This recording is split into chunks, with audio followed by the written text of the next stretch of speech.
안녕하세요. 얼마 전에 쓸데없는 짐덩어리를 다른 사람에게 떠넘기고 드디어 홀가분해진 30대의 평범한 돌싱녀입니다. 결혼을 하고서 마냥 행복하게만 사는 여자는 아마 없을 거라고 생각해요. 알게 모르게 가지고 있는 비밀도 있을 것이고 숨기고 싶은 것도 있을 수 있죠. 남들에게는 항상 잘 사는 것처럼 보이고 싶지만 사실 다른 사람 도움을 받아서라도 벗어나고 싶은 상황도 있기 마련이잖아요. 저는 친정의 도움을 통해 정신 나간 집구석에서 탈출할 수 있었던 사람이에요. 그리고 그런 제 탈출 과정을 다른 분들과도 나누고자 이렇게 사연글을 쓰고 있죠. 저는 대학을 정말 관심이 하나도 없던 곳으로 갔거든요. 제 특기를 살릴 수 있는 전공도 아니었고요. 그래서 졸업하고서도 갈피를 못 잡고 이것저것 다른 일에 손을 댔죠. 그렇게 이리저리 전전하다 남편과 만났고 3년의 연애 끝에 결혼을 하게 됐죠. 결혼 당시에는 20대 후반 젊은 나이였고요. 남편은 평범한 회사원으로 저와 나이 차는 좀 있어요. 사실 결혼할 때까지 고민이 많았어요. 남편이 분가를 못하는 상황이라고 했었거든요. 결혼을 하면 우리 집에 들어와서 살아야 한다. 그리고 하던 일은 그만둬야 할지도 모른다. 이렇게 말했죠. 다만 몇 년 동안 열심히 돈 모아서 가능하면 분가할 거라고 이야기했기 때문에 솔직히 그것만 믿고 결혼을 한 거였어요. 그런데 세상 일이 다 마음대로 되지는 않더군요. 막상 결혼을 하고 보니 많은 것들이 달라졌어요. 결혼 전에는 다정했던 시모가 할 줄 아는 게 아무것도 없냐며 짜증만 냈고 잘해주던 남편도 점점 소원해지는 걸 느끼게 됐거든요. 결혼한 지 3년이 지났을 무렵 시집살이가 너무 고되어 남편에게 물었죠. 여보, 우리 분가는 언제 하는 거야? 나 너무 힘들어. 돈을 모으고는 있어? 나도 열심히 모으는 중이야. 재촉하지 좀 마. 돈이 그렇게 쉽게 모여? 지금 이 집에 사람이 몇 명인지 알아? 사람 넷에 일하는 사람은 나뿐이야. 그러니 당연히 돈이 안 모일 수밖에 없지. 그럼 내가 일이라도 하면 되지. 아, 그게 가능한 일이라고 생각해? 너 일하면 아픈 우리 아버지는 누가 봐줘? 우리 엄마 병원은 누가 데리고 다니냐고. 어려도 제발 생각 좀 하고 살아라. 어? 매번 이런 식이었죠. 돈이 없다며 분가를 못한다고 하고 그래서 내가 돈 벌겠다고 하면 집안일은 누가 하냐고 버럭 소리치고 솔직히 이때쯤에는 남편의 말이 진짜인지 믿기 어려울 정도였어요. 그렇게 쳇바퀴 돌듯 시간이 흘렀는데 안 좋은 소식이 하나 들려왔어요. 친정아버지가 암에 걸려서 병원에 입원하시게 됐다는 이야기였죠. 친정아버지는 위험한 일을 하셨기 때문에 보험도 제대로 들지 못한 상태였어요. 그래서 병원비가 많이 나오면 그걸 부모님 두 분이서만 감당할 수가 없었죠. 결국 언니와 오빠 저 이렇게 셋이 십시일반 돈을 걷어 감당하기로 결정했어요. 솔직히 처음에는 남편이 좀 도와주지 않을까 생각했어요. 제가 내야 할 금액이 30만 원 정도였고 그간 친정에 명절 제외하고 용돈을 따로 드린 적도 없었으니까요. 그런데 시모에게는 매달 40만 원씩 용돈을 드리고 생활비도 따로 드렸거든요. 그래서 저녁 식사 시간에 남편에게 넌지시 이야기를 꺼냈어요. 여보, 우리 아버지 암으로 병원에 입원하셨어. 그런데 병원비 감당이 안 돼서 언니, 오빠, 나 이렇게 셋이서 나눠내기로 했거든.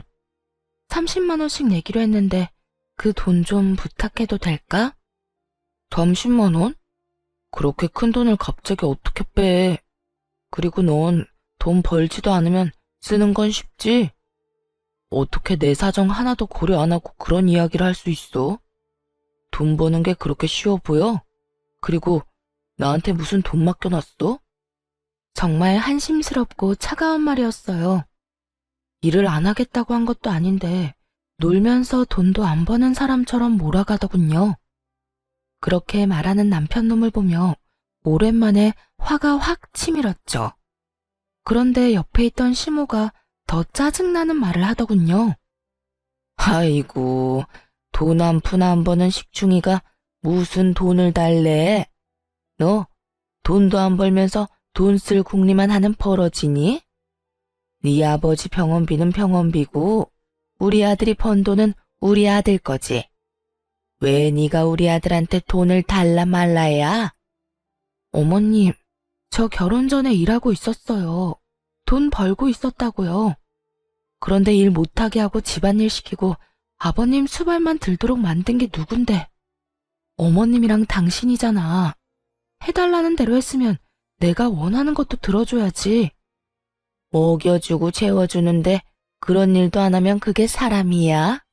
그리고 네가 일해봐야 얼마나 벌어?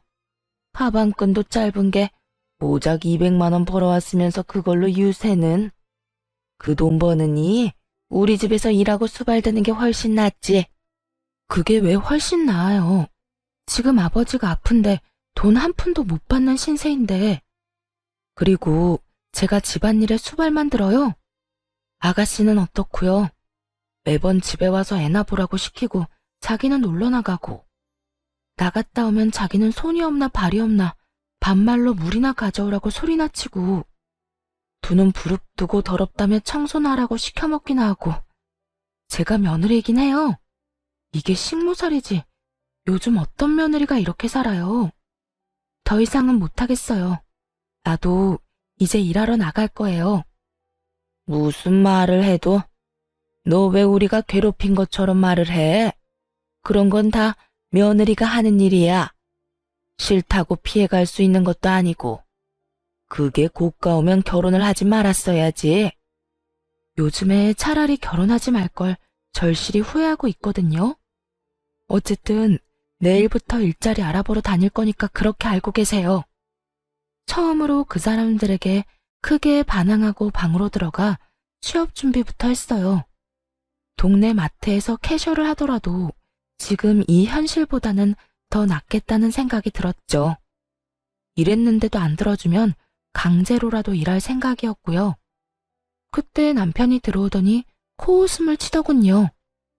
내일부터 일자리 알아보러 다닌다고? 그게 그렇게 쉬운 것 같아? 돈 버는 게 쉬운 일 같냐고. 그리고 너 일하면서 집안일하는 게 얼마나 힘든지 모르지? 내가 너를 위해서 다 그렇게 하자고 한 건데 결국 고생길로 걸어 들어가는구나. 굳이 옆에서 이렇게 빈정대더라니까요. 어이가 없었어요. 저까지 일을 하면 당연히 집안일은 둘이서 같이 해야 하는 거죠.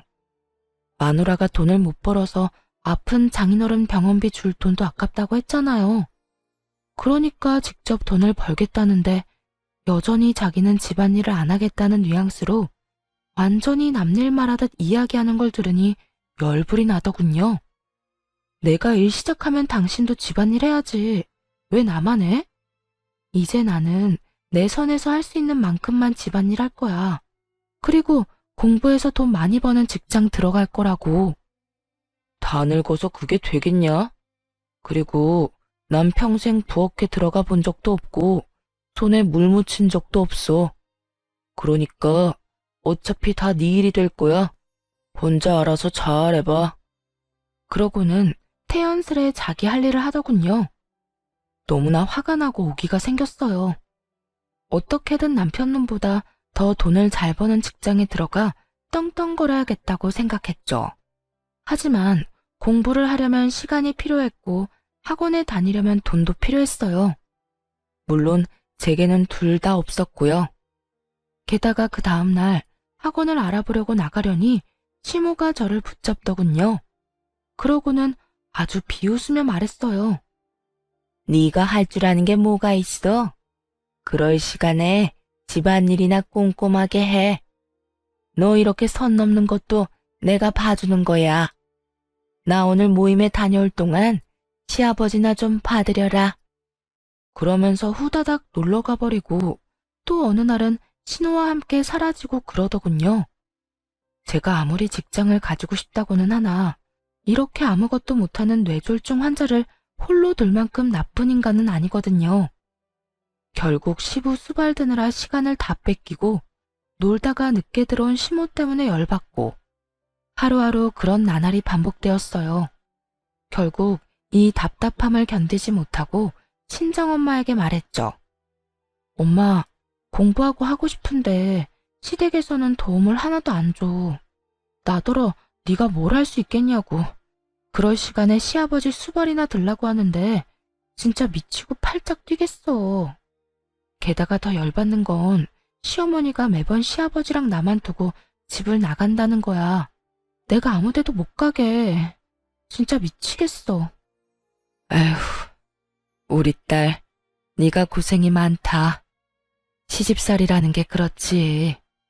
나는 너 결혼하면서 그 집에 들어가 산다고 했을 때부터 느낌이 별로 안 좋았어. 한번 그렇게 살기 시작하면 분가가 쉽지 않거든. 그 상태가 편해지면 아무도 놓아주려고 하지 않을 테니까. 그러면 엄마가 좀 도와줄까? 네가 아무리 말해도 안 듣는다면 내가 사위한테 이야기하는 방법도 있지. 엄마가? 그렇게 해주면 나야 좋지. 그런데 어떻게 할 건데? 그런 대화를 나누고 그날 저녁 식사 시간에 남편에게로 전화가 왔어요. 발신이는 당연히 친정엄마였죠. 저는 아무것도 모르는 척하고 있었어요. 그래, 이서방, 나야. 다른 게 아니라 이번에 자네 장인이 병원에 입원했단 소식은 들었지? 네, 장모님. 들었습니다. 죄송합니다. 저희도 식구가 많은데 버는 돈은 한정적이라. 병원비는 드리기 어려울 것 같다고 와이프에게 말해두었어요. 자네 형님이랑 처형이 막내만 돈 못 낸 거에 대해 불만이 상당히 많아. 다들 힘든 처지에 그쪽만 유별나게 군다고. 그래서 내가 일을 하겠다고 했어. 나라도 나가서 돈을 벌어야 병원비가 충당이 될 것 같아서. 대신 내가 일하러 가면 자네 장인이 혼자 남게 되거든. 그러니까 그동안만이라도 우리 딸이 아버지 병수발 들도록 해줄 수 있겠나? 그것까지 어렵다고 하면 우리 딸에게 일을 시켜서라도 돈을 받아낼 참이야. 그 이야기를 듣는데 남편놈 미간에 주름이 생기더군요. 돈을 주느냐 마누라의 노동력을 주느냐, 자기 나름대로는 참 힘든 결정이었겠죠. 돈을 주면 자기 식구들이 쓸 돈이 부족해질 거고, 저를 주면 시댁에서 일할 사람이 없어질 테니까요. 그러면 시모가 싫어할 가능성이 100%였죠. 하지만 장모가 직접 전화를 해서 어쩔 수 없이 자기가 직접 일하러 가겠다고 하며 형님과 처형까지 들먹이니 남편도 답을 안 할 수는 없었어요. 그러면 일하시는 날짜부터 이 사람 보내겠습니다. 아휴, 고맙네. 안 그래도 남편만 두고 이 늙은 몸 이끌고 일하러 가는 게 부담스러웠는데 딸이라도 와서 간병해준다면 나도 마음 놓고 일할 수 있겠어. 그렇게 통화가 마무리되자 남편놈이 인상을 팍 쓰고는 저한테 그러더군요. 장모님, 언제부터 일하러 가신대? 아마 내일 당장 가신다는 것 같던데. 그럼 내일부터 나 아버지가 입원해 계신 병원에 갈게. 아니, 네가 어딜 가? 너 여기서 네 시아버지 수발 들어야지. 우리 집안일도 해야 하고. 어머니, 당분간은 이 사람 집에 못 있어요. 장인어른이 입원해 계시는데 자식들이 병원비로 30만 원씩 걷자고 했나 봐요. 근데 와이프가 일을 안 하니까 저더러 달라고 했는데 못 준다고 했거든요. 그랬더니 장모님이 일을 하러 가신다네요. 그러면서 장인어른 돌볼 사람 없다고 이 사람 불러서 간병시키시겠대요. 아휴, 그래도 이렇게 갑자기 우리는 준비가 하나도 안 됐는데. 시모가 난색을 표하기는 했지만 결국에는 저를 보내줘야 했어요. 돈을 주지 않을 거면 딸이라도 보내달란 말이 아무래도 남편에게 먹힌 것 같았죠. 그렇게 저는 친정아버지가 계신 병원으로 갔어요. 네 언니랑 오빠가 돈 더 내기로 했어. 너 힘들게 사는 거 다 아는데 괜히 부담 주고 싶지 않다고 하더라. 엄마가 네 아빠 병간호할 테니까 너는 하고 싶었던 공부해. 여기서 혼자 공부해도 되고 학원 등록해서 수업을 들어도 좋고. 엄마, 너무 고마워. 진짜 엄마뿐이야. 너무 기뻐서 팔짝팔짝 뛰며 친정엄마를 끌어안고 고마움을 전했어요. 1년이건 2년이건 네 아빠 목숨 붙어있는 동안은 공부할 수 있을 거다. 병원비 안 주려고 결국 너 보낸 거 보니 사위가 앞으로도 돈 줄 생각은 없어 보이더구나. 여기 학원 등록할 때 쓸 돈 넣어놨으니까 이걸로 어서 등록하고 와. 정말 너무 감동적이었어요. 시댁에서 벗어나게 해준 것만으로도 감사한 일인데 학원비까지 마련해 주시다니. 당장 학원에 등록하고 공부를 시작했어요. 원래 공부를 싫어하는 건 아니었던지라 열심히 할 수 있었어요. 게다가 아침 9시부터 저녁 6시까지 병원에 있는다는 핑계로 그 시간을 모두 공부에 쓸 수 있었으니 효율도 쑥쑥 올랐죠. 그렇게 1년 만에 공인중개사 시험에 합격하게 됐어요. 1차, 2차를 한 번에 합격하는 건 물론 쉽지 않은 일이었지만 남편과 시댁을 향한 분노와 오기로 그 어려운 시험을 통과할 수 있었죠. 그렇게 시험에 합격하고 나서 남편과 시모에게 전했어요. 아버지 병간호하며 틈틈이 공부해서 합격했어. 나 공인중개사로 일할 수 있거든. 이제 취업할 생각이야. 미쳤어? 왜 쓸데없는 짓을 하고 그래? 돈 버는 것보다 집안일이 더 중요하다고 했잖아. 너 설마 이러려고 장인어른 병간호하겠다고 했던 거야? 지금 내 인생에 돈 버는 것보다 중요한 건 없어. 우리 아빠 아플 때 나한테 일도 안 한다고 하면서 돈 한 푼 안 준 사람이 누군데? 당신이 내 상황이었어도 그런 식으로 이야기했을까? 나는 그 이야기 들을 때 정말 더럽고 치사하다고만 생각했거든? 아, 시집 와서 돈도 못 벌면 친정에 도움도 제대로 못 주겠구나.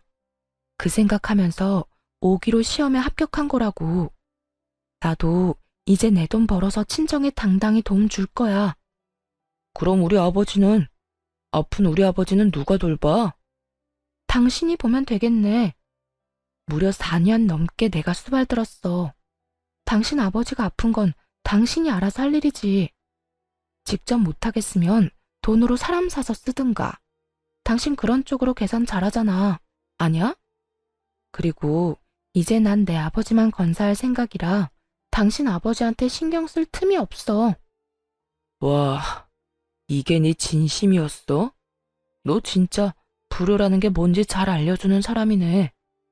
네 아버지만 소중하고 내 아버지는 소중하지 않다. 당신 아버지가 소중하지 않았으면 4년이나 넘게 수발들었겠어? 그리고 불효를 저지르는 건 넌데 왜 내가 욕을 얻어먹어야 해? 당신이야말로 불효자 그 자체 아냐? 아픈 아버지를 마누라한테 맡겨놓기만 하면 다라고 생각하고 있는 건 아니지? 그걸 사람들이 뭐라고 하는지 알아? 대리효도라고 그래. 남 시켜먹을 생각만 하지 말고 당신 스스로 효도할 생각도 좀 해. 뭐? 너 지금 말 다 했어? 나한테 감히 그딴 말을 짓거린 거야? 지금까지 속 편하게 먹여주고 재워준 게 얼만데. 먹여주고 재워줘? 끼고 있네. 넌 그게 와이프한테 할 말이야? 먹여주고 재워주는 대신 죽어라 일 시킬 거면 그게 식모살이랑 뭐가 달라. 차라리 가정부가 더 낫겠다. 돈이라도 받지. 먹여주고 재워준다는 명목하에 돈 한 푼 안 주고 식모살이 시켜놓고는 이제 와서 뭐? 당신이 대체 뭘 해줬는데 이렇게 당당해? 결혼하면 일하지 말고 집안일이며 수발이나 들라고 한 사람은 바로 너야. 그래놓고 재워주고 먹여준 걸로 생색이란 생색을 다 떨어. 웃기지 마. 눈앞에 보이는 게 하나도 없었어요. 시험 합격이라는 추진력을 얻어 자신감이 가득 찬 상태였거든요.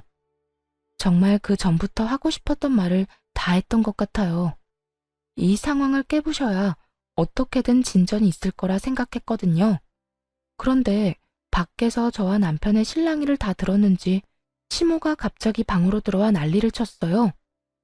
얘 말하는 것 좀 봐라. 이제 돈 좀 벌 거라고 아예 유세를 떠네. 내가 왜 여태 너한테 일 못하게 한 줄 아니? 이럴까봐 그런 거였어. 어줍잖게 번 돈 다 친정에 갖다 바칠까봐. 우리가 너한테 해준 게 얼만데 왜 그 돈을 다 친정에만 주려고 하는 거냐? 당연히 네가 버는 돈의 반은 우리 거지. 저 세상 논리를 펼치며 제가 번 돈의 지분이 자신들에게도 있다는 시무를 보고 너무나 어이가 없어서 할 말을 잃어버리고 말았어요. 말을 잊지 못하고 있자 시모가 아주 기세등등해서 그러더군요. 우리한테 돈 다 줄 거 아니면 일하지 마. 아니면 네가 번 돈으로 그동안 못하는 집안일 책임져야지. 네 시아버지 돌볼 간병인도 고용해야 하고 요리해주고 청소해줄 사람도 구해야 하고 너 때문에 못하는 거니까 네 돈으로 해야 할 거 아니냐. 그거 다 해결하기 전에는 일하러 못 간다. 네가 없으니 다 못하는 일 맞잖니? 집안일 할 사람이 없는데. 왜 집안일 할 사람이 없어요? 집에서 제일 하는 일 없는 사람이 하면 되죠. 너 지금 이 늙은이한테 일 시키려고 하는 거냐? 어떻게 그런 짓을 할 수가 있어? 솔직히 집에서 하는 일 없으시잖아요. 사부작 왔다 갔다 하며 청소, 빨래, 요리해두는 거 일도 아니죠.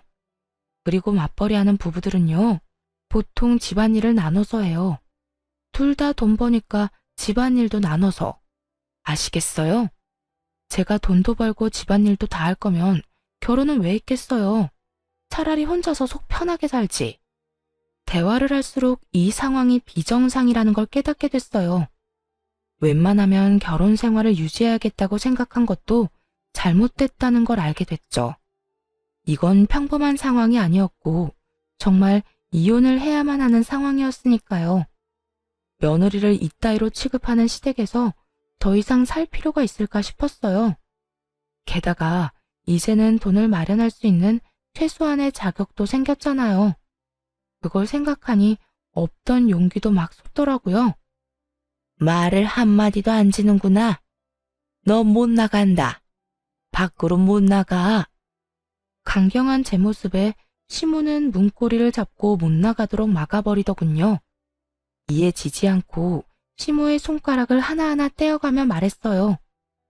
내가 왜 이딴 취급받으면서 당신들하고 살아야 하는 건지 모르겠어. 우리 이혼하자. 나 당신이랑 그리고 당신의 가족이랑 더는 못 살 것 같아. 여보, 무슨 소리야. 이혼은 무슨 이혼? 우리가 왜 이혼을 해? 이제 일 좀 시작한다고 막 들떠서 그렇지? 그거 한때야. 나중에 거품이라는 걸 알게 될 거라고. 거품이든 뭐든 난 더는 이렇게 못 살아.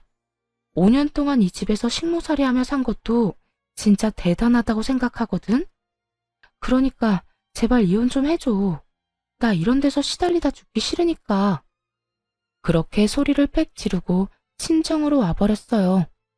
짐들을 다 놔두고 왔지만 나중에 몰래 가서 가져올 생각이었고요. 시댁에서 나와 가장 먼저 한 일은 변호사를 만나는 일이었어요. 그리고 바로 이혼 소송을 접수했죠. 그날 저녁 시모에게서 전화가 계속해서 오더군요. 전화를 안 받으니 그 다음에는 문자까지 왔어요. 이혼은 무슨 이혼이냐. 내 눈에 흙이 들어가도 이혼은 안 된다. 너는 죽어도 이 집 귀신이다 등등. 이런 무시무시한 문자를 많이도 보내더군요. 참 웃겼어요.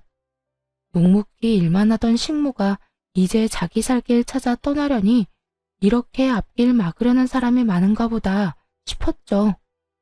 시간이 흐르고 남편과의 이혼, 그리고 새로운 직장에 적응하기 등 그런 것들로 하루하루가 굉장히 버겁고 힘든 상황이 되었어요.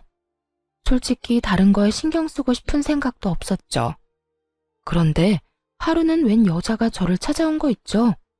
처음에는 집 보러 온 고객인가 싶었는데 저를 콕 집어 잠깐 밖에서 보자더군요.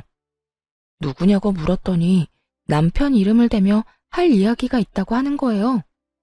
그 여자가 꺼낸 이야기는 충격적이었죠. 나요. 그 사람 애인이에요. 그런데 그 사람이 당신 때문인지 나하고 결혼을 빨리 안 해주더라고요. 이혼을 한다고 했는데 어떻게 됐는지 이야기도 안 해주고.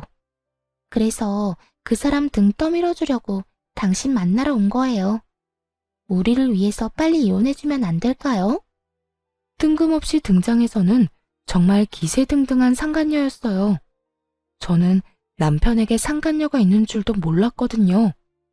이혼을 결정하고 나서는 신경 쓸 겨를도 없었으니까요. 그 전에는 시험 공부 때문에 바빠서 눈치도 못 챘고요. 솔직히 처음에는 화가 엄청 났거든요. 아픈 장인에게 줄 병원비는 없으면서 여자한테 쓸 돈은 많나 하는 생각 때문에요. 이혼을 결심하기 전이었다면 계속해서 화나고 열받았을 텐데 남편 측이 이혼을 안 해주고 있는 이 상황에서는 무척이나 환영할 만한 등장이었죠. 솔직하게 말해서 제 입장에서는 막을 이유가 전혀 없잖아요. 나 대신 그 지옥불에 스스로 들어가겠다는 용감한 여인을 말이에요. 누가 봐도 제가 그 사람이랑 더 잘 어울려요. 그리고 그 사람이 저한테 쓴 돈도 어마어마하고요. 저는 사랑하지 않으면 그렇게 못한다고 생각하거든요. 남편의 어디가 좋아서 결혼하려고 하시는 건지 물어봐도 되나요? 우선은 돈을 잘 벌잖아요. 그리고 저한테 잘 쓰기도 하고. 무엇보다 잘해주니까 여자로서 마음이 혹할 수밖에 없죠. 그거면 끝 아닌가? 듣자 하니 와이프한테는 돈도 잘 안 쓰고 잘해주지도 않는다고 하던데. 솔직히 그러니까 지금 그런 꼴로 다니시는 거겠죠. 저는 그 사람이 명품 가방도 선물해주거든요. 상간녀가 들고 있는 가방은 정말 몇백만 원짜리 명품 가방이었어요. 그걸 보고도 화가 나기는커녕 도리어 차분해졌죠. 그래, 이 사람한테 모든 걸 넘기자. 사실 그 생각만 들었거든요. 좋네요. 그럼 그쪽이 그 사람 가지세요. 저는 딱히 이제 필요 없거든요. 저한테는 돈 쓰기 싫어하는데 당신한테는 잘만 쓴다니 다행이네요. 그런데 대신 이거 하나는 알아둬요. 난 당신한테도 위자료 받을 거예요. 상간녀 위자료 청구 소송 알죠? 그 사람이 유부남인 거 알고 당신이 먼저 찾아와서 이혼해달라고 말했으니까요. 나는 이제 더 이상 그 사람하고의 관계에서 손해보는 짓은 안 하고 싶거든요. 뭐, 맘대로 해요. 어차피 그 위자료도 그 사람이 내줄 거니까. 난 이렇게 해도 저렇게 해도 상관없어요. 자신만만한 상간녀 모습을 보며 너무 웃겼죠. 자기가 가려는 길이 가시밭길인 걸 알고 있는 걸까요? 아니, 알았다면 찾아와서 이런 좋은 제안을 하진 않았겠죠. 서로 헤어지기 전에 마지막으로 물었어요. 그거 말고 저한테 할 말 있어요? 그 사람 월급이 얼마 정도인지 알아요? 그건 왜요? 당신한테는 돈 많이 쓴다면서요. 그럼 많이 벌겠지. 나한테 한 달에 100만 원씩 꼬박꼬박 주긴 했거든요. 그런데 월급이 얼만지는 절대 이야기를 안 해주더라고요. 그러니까 궁금하잖아요. 얼마나 벌길래 내 연녀한테 그만큼이나 돈을 주나 싶고.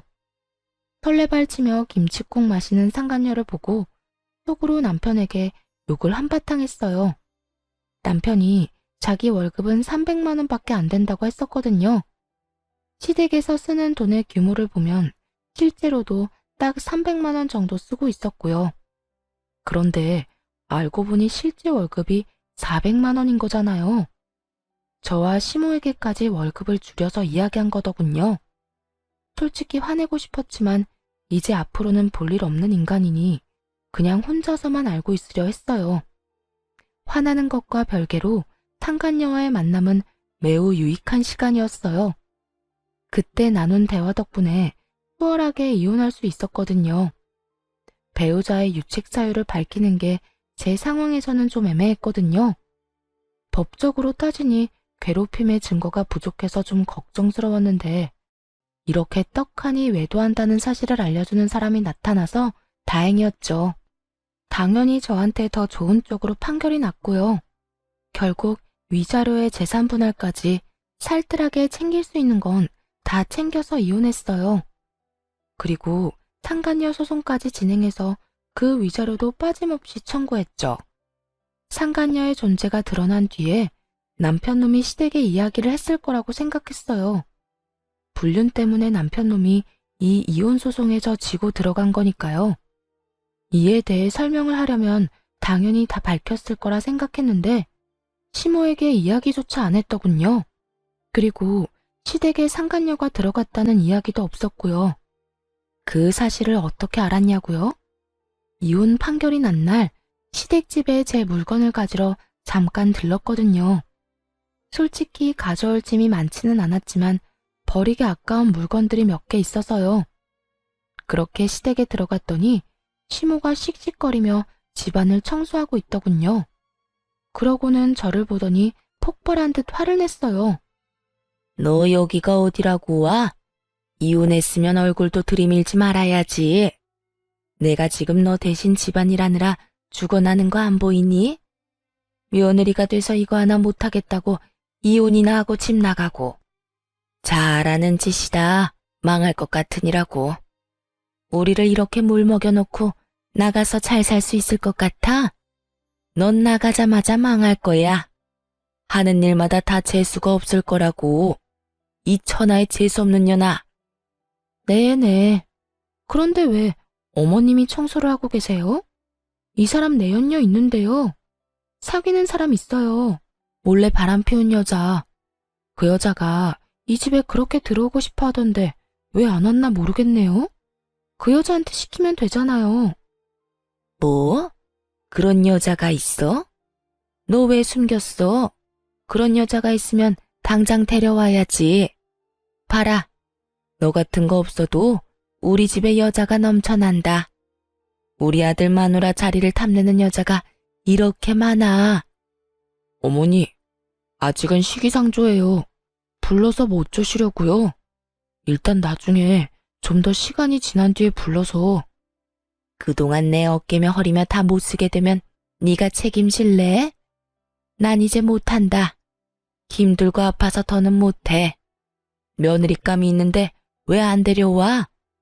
일을 시키면 저처럼 도망갈까봐 남편놈은 상간녀를 부르기 꺼리는 느낌이었어요. 하긴 그럴 가능성은 충분히 높았죠. 상간녀가 얌전히 집에서 일할 만한 관상은 아니었거든요. 돈 때문에 남편과 저를 하루빨리 찢어놓으려는 여자였는데 여기서 시모가 시키는 대로 일을 한다고? 절대로 그렇게는 못할 사람이에요. 그런데 남편이 상간녀를 안 데려오면 이야기가 진행이 안 되잖아요. 저도 내심 이 집안이 풍비박산 나는 거 보고 싶었거든요. 그래서 몰래 그 여자한테 문자 보냈어요. 남편놈 어머니가 당신 보고 싶어 하니까 당장 달려오라고요. 야무지게 지도도 첨부해서 말이죠. 그리고 두 번째 폭탄을 시모 앞에 터뜨려줬어요. 하긴 데려오기 좀 그럴 수도 있죠. 그 여자 데려오려면 월급 이야기도 솔직하게 해야 하니까요. 월급? 그게 무슨 소리야? 이 사람이 그동안 저랑 어머님 속이고 상간녀한테 매달 100만 원씩 줬대요. 세상에, 월급이 300인 줄 알았는데 400이더라고요. 그중에 100만 원이나 매달 내연녀한테 쓰다니 얼마나 통 큰 사람이에요. 어머니한테는 꼴랑 용돈 40만 원만 주던 사람이. 제 말에 정신이 획가닥 돌았는지 시모의 눈이 뒤집어지더군요. 이 미친놈이 여자한테 100만 원씩 줬다고? 야, 네가 진짜로 미쳤구나. 어떻게 집도 아니고 밖에다가 그렇게 돈을 뿌리고 다녀? 그래놓고 여태 돈 없다고 용돈을 40만 원만 줬어? 이 천하의 나쁜 놈 같으니라고. 너 엄마는 줄 돈 없다고 속이고 바람 피우는 년한테 돈 다 몰아준 거야? 시모도 화가 날 만하죠. 우리 아버지 아프다고 병원비 좀 달라 했을 때 돈 없다고 안 주던 놈이 원래는 100만 원이나 더 벌고 있었다는 걸 알았을 때 저처럼요. 저 대신 열심히 화내며 남편놈 등짝을 두드리는 시모를 보고 묘한 희열을 느꼈어요. 그리고 옆에서 짐이나 부지런히 챙겼죠. 두 사람이 싸우거나 말거나 저하고는 이제 상관없잖아요. 구경하는 건 너무 재밌었지만 굳이 끼고 싶지는 않으니까요. 그런데 도중에 벨이 울리더군요. 혹시라도 남편놈이 돌려보낼까봐 손수 문을 열어줬어요. 상간녀가 등장하자 남편놈 얼굴이 부들부들 떨리기 시작하더군요. 너 여기 왜 왔어? 내가 때 되면 부른다고 했잖아. 상간녀에게 한 소리 하려는 남편놈을 막고 상간녀에게 웃으며 말했어요. 어머, 잘 오셨어요. 저도 이제 막 짐 다 싸서 나가는 길이거든요. 앞으로 여기서 먹고 자고 함께 지내며 시부모님 수발 들고 식모살이 하시면 돼요. 저를 대신해서 말이죠. 그럼 당신 원하는 대로 해줬으니까 저는 이만 갈게요.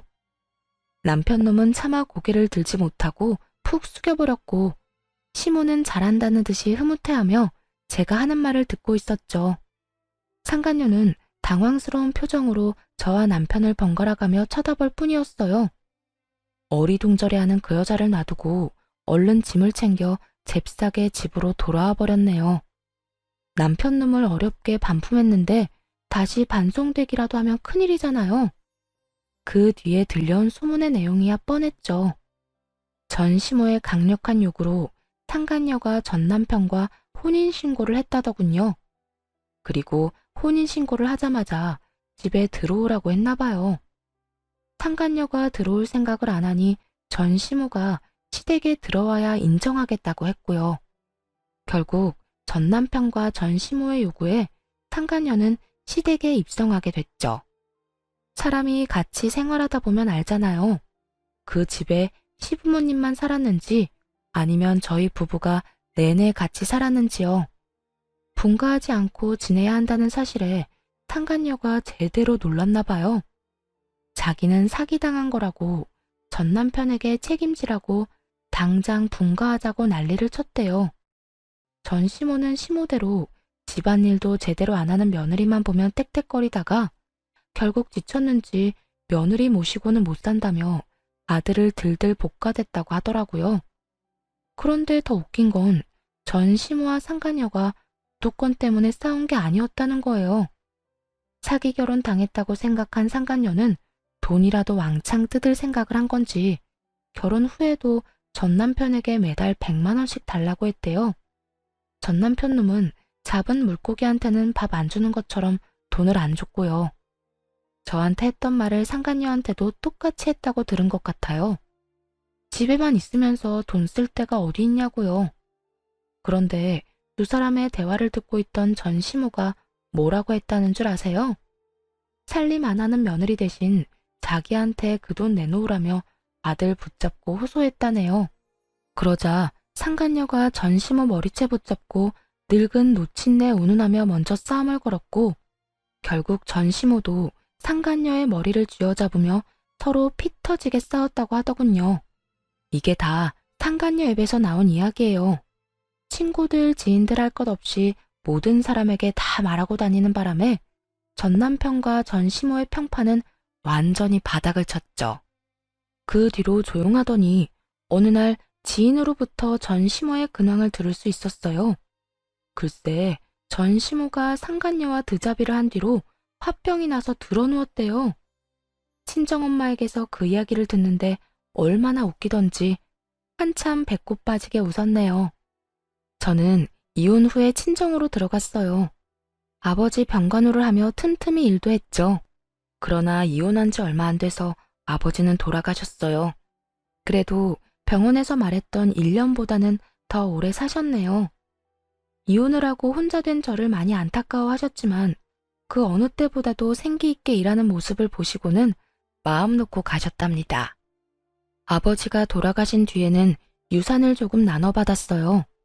거기에 재산 분할로 받은 돈과 위자료 그리고 상간녀 소송으로 받은 돈까지 합해서 저만의 작은 공인중개사 사무소를 개업했어요. 몇 년 만에 정신없이 일하니 그게 너무너무 재밌더라고요. 돈 버는 재미에 푹 빠져서 다른 건 생각도 안 났죠. 그런데 6개월쯤 지났을까요? 제 공인중개사 사무소에 전 시모와 전 남편이 떡하니 찾아왔더군요. 무슨 행패를 부리려 여기까지 왔나 싶어 신경이 곤두섰어요. 그러니 말이 곱게 나갈 수가 없었죠. 무슨 일로 찾아오셨어요? 여보. 전 남편 놈이 어이없게도 저를 여보라고 부르더군요. 상간녀랑 혼인신고했다는 사실을 다 알고 있는데도 말이죠. 죄송하지만 저한테는 남편이 없는데요. 얼마 전에 이혼했거든요. 미안해. 길게 할 말이 있는데 시간 괜찮아? 예약 손님 곧 오실 거니까 짧게 이야기해주세요, 짧게. 갑자기 분위기를 잡으려는 전 남편의 말을 끊으며 최대한 짧게 말하라고 했어요. 길게 말하고 싶은 마음도 없었지만 일터에서 언성 높이고 싸우고 싶진 않았거든요. 그러는 순간 새 가게에 때가 묻은 기분이 들 것 같아서요. 저기, 제발 우리 집으로 다시 돌아와주면 안 될까? 당신이 하는 거 뭐든지 다 허락해주고 일하는 것도 막지 않을게. 그냥 집에 다시 돌아오기만 하면 돼. 정말 다른 건 바라는 거 하나도 없어. 당신 하자는 대로 다 할 수 있어. 아니, 갑자기 찾아와서 무슨 헛소리야? 여보세요. 우리 6개월 전에 이혼했어요. 아직 이혼 서류에 잉크도 다 안 말랐는데 갑자기 도대체 이게 무슨 짓이야. 혼자 잘 살고 있는 사람한테 갑자기 찾아와서. 당신이 없으니까 집이 잘 안 돌아가. 우리 집 지금 완전 엉망이야. 당신이 있었을 때가 제일 완벽했던 것 같아. 너무 어이가 없었어요. 저 하나 없다고 그 집이 안 돌아갈 리가 있나요? 그저 돈 쓰기 싫으니까 일이 다 막힌 거겠죠. 그 집에는 지금 공짜로 일해줄 사람이 없었나 봐요. 식모가 필요하면 돈을 주고 식모를 고용해. 왜 잘 사는 사람한테 와서 이딴 헛소리를 하는데? 난 당신하고 이렇게 노닥거릴 시간도 없는 사람이야. 아니면 당신 상간녀한테 시키든가. 혼인신고한 거 아니었어? 그 여자가 당신이랑 결혼한다고 하던데? 당신하고 살고 싶어서 나 찾아와서 이혼해달라고 한 그 여자한테 부탁하면 되지. 무상으로 집안일하고 시부 병수발 들어달라고. 그런데 대답한 건 전 남편이 아니었어요. 바로 전 시모였죠. 가만히 옆에서 듣고 있다가 상간녀 이야기가 나오자마자 버럭하더군요. 그 썩을 년 이야기 꺼내지도 마라. 그녀는 우리 집 돈 보고 들어온 거야. 분가해달라고 그 난리를 치는 통에 돈 모아서 분가해주겠다고 약속했는데 그 잠깐을 못 참고 도망갔지 뭐냐. 그런데 이 망할 년이 그냥 나간 것도 아니야. 내가 우리 윗대 어르신들한테 물려받은 폐물을 싹 다 가지고 도망갔더라. 게다가 그 폐물 들어있던 함 위에 뭐라고 적어놨는지 알아? 위자료. 이렇게 적혀있는데 그거 보는 순간 눈앞이 어찌나 노래지던지. 세상에, 그게 어떤 물건인데? 그날 졸도할 뻔한 걸 생각하면 지금도 정신이 아찔할 정도야. 폐물 훔쳐가면서 위자료라니 너무 웃겼어요. 제 생각에 왠지 그건 상간녀가 제게 보내준 위자료일 것 같았어요. 웬일인지 전 남편 이름이 아닌 상간녀 이름으로 보냈더라고요. 그 돈을 주고 나서 너무 아까웠던 모양이죠. 아니면 전 남편이 줄 거라고 생각했는데 안 줘서 냅다 그걸 들고 튄 걸 수도 있고요. 어머니는 왜 이 사람한테 그런 이야기를 해요? 창피했는지 전 남편이 제 눈치를 보며 그렇게 말하자 전 시모가 급발진하며 소리치더군요. 조강지 쳐버리고 잘 되는 놈 하나 못 봤어. 이게 다 바람 피운 네 탓이지. 아니, 아내가 이렇게 잘 될 줄 알았으면 이혼을 하지 말았어야지. 이혼할 건수조차 주지 말았어야지. 괜히 상간녀랑 바람 피운다고 헛짓거리하는 바람에 결국은 봐라. 재산 분할만 실컷 해주고 위자료까지 뜯겼지. 그것만이면 다행이게. 네가 어디서 되먹지도 못한 년 데려와서 이렇게 된 거 아니야? 일 잘하는 와이프 내보내고 미친년을 집안에 들였잖아. 네가 장인 병원비 30만 원만 안 아꼈어도 이럴 일 없었어. 으이그 등신 같은 놈. 저것도 자식이라고 내가 미역국은 왜 처먹었는지. 일 잘하던 식모 겸 며느리를 잃은 전 시모의 분노는 대단했어요. 그렇지만 아직도 모르는 게 하나 있더군요. 우리 부부는 언젠가는 깨질 사이였다는 거요. 일방적으로 한쪽만 착취당하는데 지속된다는 게 더 웃긴 거잖아요. 제가 언제까지 참을 거라고 생각했는지는 모르겠는데 아마 몇 달도 안 돼 폐물 들고 도망간 상간녀보다는 월등히 나아 보였나 보죠. 그러자 전 남편 놈도 화가 나는지 자기 엄마에게 큰 소리를 치더군요. 와이프를 식모처럼 부렸던 사람은 어머니잖아요. 사람 무시하고 모멸감까지 줬으면서 왜 저한테 책임 전가하시는데요? 그리고 그 여자 일도 그래요. 처음에 부르지 말자고 했잖아요. 시간을 들이자고. 그런데 뭐가 그렇게 급했는지 조금도 못 참고 불러들여서는 결국 보세요. 여자가 놀라서 도망갔잖아요. 요즘 세상에 시부모 수발 들면서 함께 사는 여자가 어딨어요? 저를 좋아해서 결혼해서 다 나가 떨어질 판이라고요.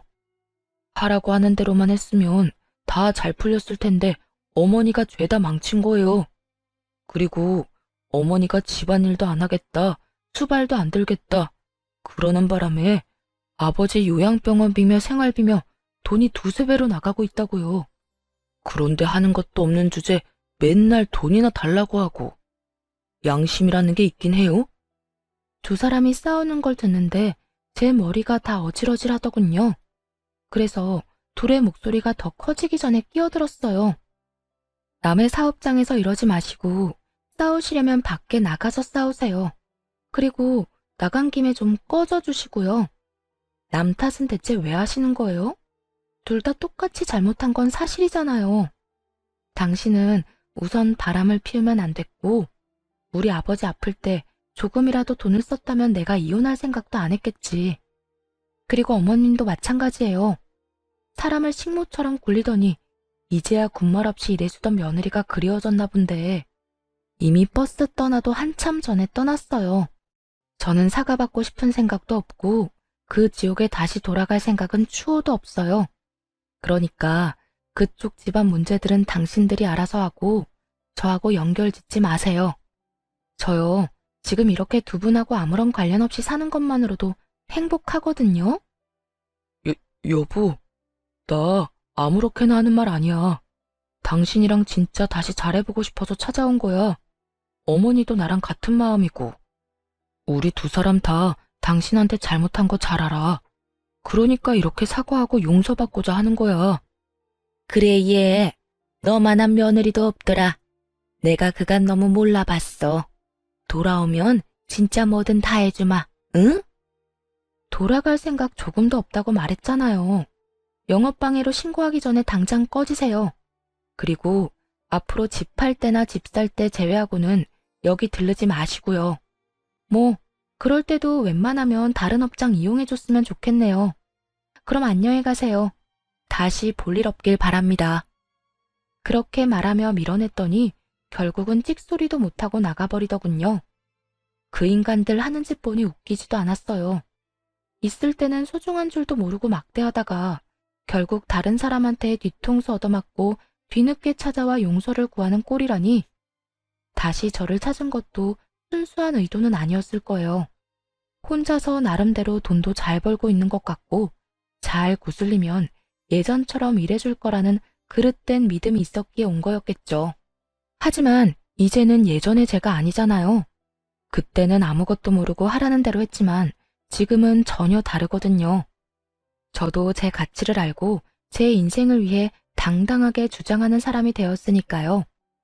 저를 찾아왔다 간 후에도 전 시모와 전 남편이 제정신 못 차리고 또 싸워서 동네 주민들 민원으로 경찰까지 출동했다고 하더군요. 죽이 척척 잘 맞던 모자가 결국에는 앙숙이 되어버렸으니 조만간 그들이 살던 집이 매물로 나올 것 같다는 생각이 들었어요. 얼굴만 마주쳐도 싸울 텐데 계속 한 집에서 같이 살 수는 없을 테니까요. 이렇게 해서 그들과의 인연은 끝이 났네요. 저의 탈출도 정말 다행히 성공적으로 끝이 났고요. 저 사람들 틈바구니에 있었다간 제 몸이 남아나지 않았을 거예요. 여러분도 혹시 탈출해야 한다고 느낀다면 그곳에서 지체 없이 빠져나오세요. 당시에 힘들기는 했지만 지금은 행복해서 웃고 있으니까요. 제 사연글 재미있게 읽어주셨으면 좋겠네요. 모두 오늘 하루도 즐겁고 행복하게 보내세요.